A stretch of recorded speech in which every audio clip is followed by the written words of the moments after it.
सबसे पहले नजर डालते हैं अब तक की बुलेटिन। शहरियों से एक वादा किया था कि हम जो सड़कों पर फ्रूट और सब्जी फरोश स्पीकर लगाकर सारा दिन लोगों के लिए अजियत का बायस बनते हैं, हम उनके खिलाफ कार्रवाई करने जा रहे हैं। तो हमने भरपूर कार्रवाई की है, दर्जनों के हिसाब से हमने स्पीकर और टेप रिकॉर्डर उतारे हैं।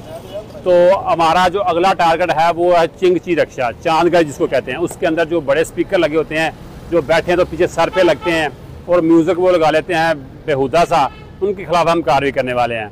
बहुत सारे लोग जिन्होंने हमें पहली वीडियो देखी थी उन्होंने खुद ही उतार दिए थे, जिन्होंने नहीं उतारे उनके खिलाफ हम कार्रवाई कर रहे हैं। अब तो हमें गाँव से भी लोग मैसेज करते हैं, कमेंट्स करते हैं कि हमारे गाँव में भी हैं, उधर भी लोग हैं।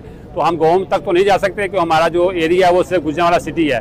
तो अगर गुजरांवाला सिटी में कोई ऐसी जगह है जहाँ पर ऐसे स्पीकर चल रहे हैं, तकलीफ का बायस बन रहे हैं, तो आप हमें कमेंट्स में ज़रूर वो जगह बताएं, हम इंशाल्लाह उसके खिलाफ ज़रूर कार्रवाई करेंगे।